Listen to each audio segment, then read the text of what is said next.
Movie के start में हमें मार्था नाम की लड़की दिखाई जाती है जो अपने दोस्तों को रेस्टोरेंट में बुलाती है। वहाँ उनका दोस्त स्पॉन्सर जिससे कॉलेज की छुट्टियाँ मिलती है वो अपनी फैमिली से मिलने के लिए बहुत ही एक्साइटेड होता है। फाइनली स्पॉन्सर अपने घर पहुंच ही जाता है जहां उसकी अम्मी और उसके दादा एडी मिलते हैं। उसकी सिंपल सी फैमिली होती है। स्पॉन्सर बहुत ही कमज़ोर होता है और वह कुछ एडवेंचर करना चाहता है। सर मन ही मन में सोच रहा होता है, तब उसको एक आइडिया आता है। वो एक सीक्रेट रूम में जाता है जहां उसे एक बैग मिलता है जिसमें जुमानजी गेम उसको मिलती है। हाँ, नूरा रेस्टोरेंट में मार्था भी पहुंच जाती है और धीरे धीरे करके फ्रेंच और बेटनी भी वहां आ जाते हैं। वो उनका इंतज़ार करते हैं स्पॉन्सर का, लेकिन स्पॉन्सर नहीं आता है। फाइनली वो स्पॉन्सर के घर आ जाते हैं जहां उसे अंकल एडी मिलता है और उसका दोस्त माइलो मिलता है और ये सारे घर में छानबीन करते हैं लेकिन उनको कुछ भी नहीं मिलता है।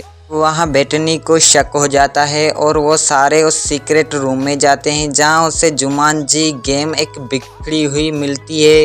वो समझ जाते हैं कि स्पॉन्सर इसी गेम में चला जाता है, तो उसके दोस्त उसको वापस लाने के लिए उसी गेम में जाने की कोशिश करते हैं। वो उस गेम को टच करते हैं तो वो भी उसमें इंटर करने वाले होते हैं, लेकिन उनको क्रिएटर चुनने का कोई मौका ही नहीं मिलता है। लेकिन गेम में कुछ चेंज हो जाता है।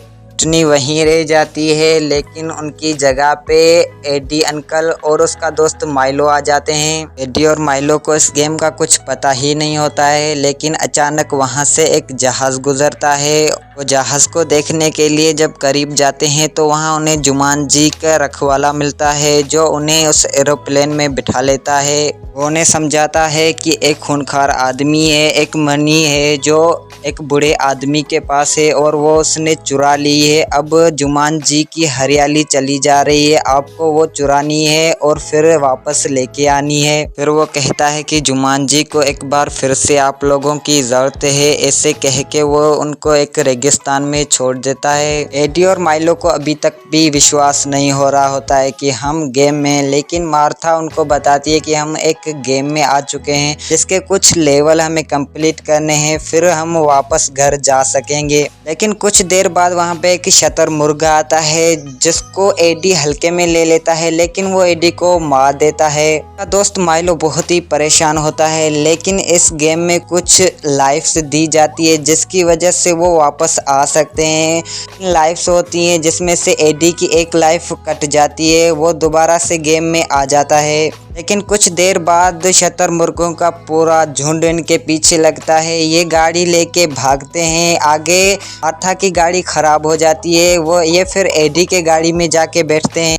एडी गाड़ी को बहुत ही स्पीड से भगाता है, लेकिन शतरमुर्गों की स्पीड उनसे भी तेज़ होती है। फाइनली ये शतरमुर्गों से आगे निकल ही जाते हैं, लेकिन आगे एक खाई होती है और एडी को एक पहाड़ नज़र आता है। वो उससे जंप कराने के लिए सोचता है, फिर वो गाड़ी को पीछे लेता है और आगे की तरफ मोड़ता है। फिर वो इसको स्पीड देता है, लेकिन वो गाड़ी तो उड़ जाती है उस पहाड़ से। पहाड़ से उड़ते ही वो एक आगे टकरा जाती है, लेकिन गाड़ी वहाँ पे नीचे गिर जाती है। लेकिन जुमानजी के मेंबर वहाँ पे बच जाते हैं। शतरमुर्ग उस पार रह जाते हैं। तब उनको उनकी वीकनेस और इनकी पावर का पता चलता है, किसकी वीकनेस कौन सी है, किसकी पावर कौन सी है। अब ये आगे के सफ़र में निकलते हैं, लेकिन इनको कुछ भी रास्ते का पता नहीं होता है। लेकिन फ्रेंच के पास जो मैप का पावर होता है ये उनको बताता है। वो एक बस्ती में आते हैं जहाँ उन्हें स्पॉन्सर मिलता है। स्पॉन्सर सारी हकीकत इनको बताता है। तब उनको एडी की एक्स गर्लफ्रेंड मिलती है जो उन्हें बताती है कि इस खूंखार आदमी की जान एक फल में है। और वो कहती है अगर ये फल आप चुरा लेते हो तो सारी कमजोरियां इस फल में है, इस खूंखार आदमी की। अब वो उस फल को चुराने के लिए कुछ प्लान करते हैं। एडी बाहर रखवाली के लिए खड़ा हो जाता है और फ्रेंच और मार्था उस फल को चुराने के लिए अंदर जाते हैं। वो फल एक पेड़ पे होता है। उसको चुराने के लिए मार्था उस पेड़ पे चढ़ती है और उस फल को चुरा भी लेती है, लेकिन मार्था नीचे पानी में गिर जाती है जिसको करंट लगता है, लेकिन उस पानी में करंट उसकी जान नहीं लेता है। फिर उसको फल को वो बाहर निकालती है। वहाँ एडी कुछ लोगों को दिखता है और वहाँ पे फाइट शुरू हो जाती है। आहिस्ते आहिस्ते वहाँ पे बहुत सारे आदमी आ जाते हैं, जिससे एडी की बहुत ही ज़्यादा फाइट हो जाती है और वो वहाँ से भागने की कोशिश करते हैं। एडी और उनके दोस्त जो है भागने में कामयाब हो जाते हैं। अब उनको कुछ ऊँट मिलते हैं जिस पे वो सफ़र जारी करते हैं, लेकिन के बीच में एडी और उसके दोस्त माइलो की लड़ाई हो जाती है। माइलो कहता है कि मेरे पास बहुत ही ज़्यादा पावर है, लेकिन एडी के पास ज़्यादा पावर होती है। उसकी वजह से वो लड़ पड़ते हैं, जिसकी वजह से माइलो पे एक पत्थर गिर जाता है, जिसकी वजह से उसकी एक लाइफ चली जाती है। और आगे हमें सीन में दिखाया जाता है कि एक बहुत ही खाई होती है, वहाँ पे छोटे छोटे ब्रिज होते हैं जिसको को कंप्लीट करना होता है। जुमानजी का एक मेंबर जब उस पे छलांग लगाता है तो वो घूमना स्टार्ट हो जाते हैं। तब वो सारे उस पे छलांग लगाते हैं और आगे बढ़ते जाते हैं, लेकिन वहाँ पे कुछ जानवर आ जाते हैं जिसको और भी मुश्किल बना देते हैं इसको कंप्लीट करने में, लेकिन जैसे तैसे करके वो ब्रिज पार कर ही लेते हैं। वहाँ उनको बेटनी एक घोड़े के रूप में मिलती है और उसका दोस्त भी उस गेम में आ चुका था, तो वो एक प्लान बनाते हैं। अब उनको सिर्फ उस महल पे पहुंचना है और वो मणि चुरा के और फिर उसको सूरज के सामने लाना है। ये आगे सफ़र जारी रखते हैं। जहाँ उन्हें कुछ भी रास्ता नहीं मिलता है तो वो एक नदी में छलांग लगाते हैं और वहाँ बहुत ही सर्दी होती है। फाइनली उनको एक गुफा मिलती है जहाँ पे ये लकड़ी जलाते हैं। वहाँ पे ये प्लान बनाते हैं कि हमें इस महल में कैसे इंटर होना है और मणि को कैसे चुराना है। इतनी बाहरी होती है। स्पेंसर भी उस गार से बाहर आ जाता है, उस गुफा से बाहर आ जाता है, तो वहाँ पे खूंखार के आदमी आ जाते हैं जो इनको पकड़ के ले जा रहे होते हैं। और वहाँ पे बेटनी का दोस्त उनको देख लेता है। उनको वो बचाने जाते हैं तो वो सिपाहियों की कुछ बातें सुन लेते हैं कि यहाँ पे कुछ मेहमान आ जाते हैं, तो वो मेहमान बन के उस महल में इंटर होने के लिए जाते हैं। उनसे पूछताछ करके उनको महल में जाने देते हैं सिपाही। अब दूसरी तरफ हम मार्था और एडी को देखते हैं जो एक पहाड़ पे चढ़ रहे होते हैं। वो सफ़र जारी रखते हैं। उनको एक गुफा मिलती है। जब उस गुफा में इंटर होते हैं उनकी फ़ाइट हो जाती है कुछ आदमियों से। जब उनसे लड़ते हैं तो उनको स्पॉन्सर वहाँ मिल जाता है और स्पॉन्सर को वो वहाँ से छुड़ा लेते हैं।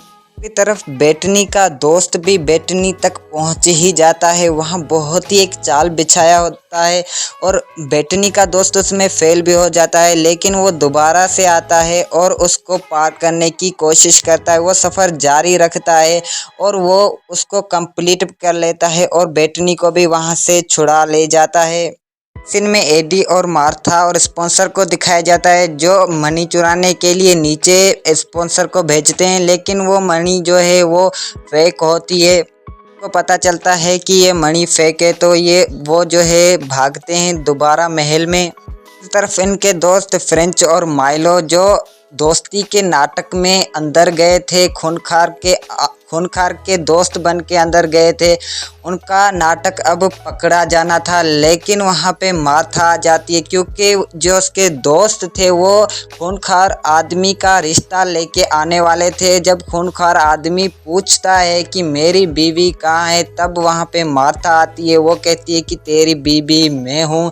तो वहाँ पे एडी भी आ जाता है। एडी फाइट करना शुरू कर देता है और गड़बड़ यहाँ से शुरू हो जाती है। खूनखार आदमी को पता चलता है कि इनके पास फल है, तो वो वहाँ से मणि को के भागता है। जब वो एक जहाज़ होता है जिसमें वो चढ़ के भाग जाता है, लेकिन एडी उसका पीछा करते हुए एक रस्सी को पकड़ लेता है। एडी बहुत ही मुश्किल से उस जहाज़ में पहुँच ही जाता है जहाँ उसको वो फल दिखाता है। खूनखार आदमी बहुत ही परेशान हो जाता है। इनकी फ़ाइट स्टार्ट हो जाती है। जब खूनखार आदमी को वो फल लगता है तो वो बहुत ही ज़्यादा परेशान हो जाता है और उसको कुछ समझ में ही नहीं आता है। वो एक कमज़ोर आदमी बन जाता है, जिसका फ़ायदा उठाते हुए एडी उसको ज़्यादा पीटता है और नीचे उसको धकेल देता है। एडी भी उस जहाज़ से छलांग लगाता है और उस आदमी को पकड़ लेता है। फिर उसके गले में जो मणि थी उसको वो चुरा लेता है। फिर उसको वो नीचे ही धकेल देता है। एडी एक रस्सी को पकड़ लेता है। एडी को बहुत ही मुश्किल हो रही थी कि इस मणि को सूरज के सामने कैसे लाया जाए। तब हमें आगे बेटनी और स्पॉन्सर दिखाई देते हैं। बेटनी एक घोड़े के रूप में होती है और वो उस घोड़े को छलांग लगाती है तो स्पॉन्सर उसके ऊपर बैठा होता है और घोड़े के पर निकल आते हैं। तो वो स्पॉन्सर उस मणि को एडी से लेता है और ऊपर की तरफ उड़ते हैं और उस मणि को जो है सूरज के सामने लेके जाते हैं। तो जुमांजी की हरियाली जो है वो एक बार फिर से आना स्टार्ट हो जाती है। अब सारा माहौल ठीक हो गया था, सारे मेंबर इकट्ठे हो जाते हैं, लेकिन यहाँ पे एक प्रॉब्लम हो जाती है। बेटनी को ये लाइफ पसंद आ गई थी तो वो घर नहीं जाना चाहती है। उसके दोस्त बहुत ही उदास होते हैं और उसे कहते हैं कि हमारे साथ चलो, लेकिन बेटनी कहती है मुझे ये लाइफ बहुत ही पसंद है और मैं यहीं रहूंगी। ये कह के वो वहां से उड़ जाती है। फिर वो मणि जो है रखवाले को देते हैं और सारे जो है घर वापस आ जाते हैं और यहाँ पे फिल्म का एंड हो जाता है।